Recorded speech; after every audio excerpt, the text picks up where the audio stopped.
Thanks, Seth. The University of Kentucky has been under fire by incoming students and RAs recently for overbooking their rooms for the school year. It's putting first-year students in rooms with RAs who accepted the job with the understanding they'd have their own room. Well, UK has now responded to their frustrations with a plan.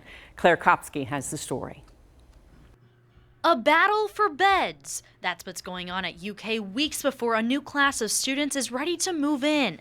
That's because there's about 400 more students needing a place to live than UK has beds to offer. It's a combination of 2 or 3 issues.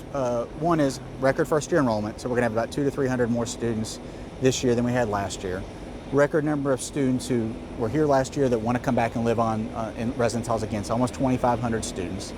And then the time issue. That time issue has to do with the fact that some students changed their mind during the summer. After announcing a number of resident advisors would have to share their rooms with new students, UK had a meeting with the RAs. We talked to them. I think it was a very collaborative meeting.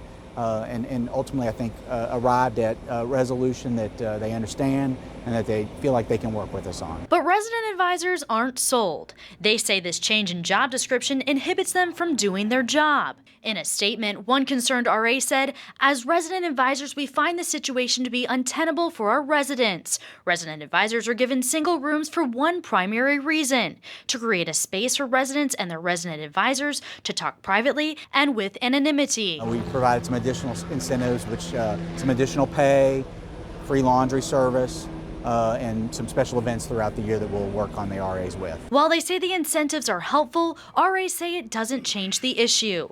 Another concern they have is the age gap and potential friction due to the RA's authority that living with a first-year student could bring. Most parents that I've heard about or that I've seen on Facebook they've been very understanding. They understand this is really good residential hall space. I mean, we don't have a residence hall on this campus that's over the age of 15 years old. But not all students will live in UK's residential halls. The overflow will spill into converted multi-purpose rooms, an off-campus apartment complex called The Hub, and potentially into some Greek houses for second-year Greek students.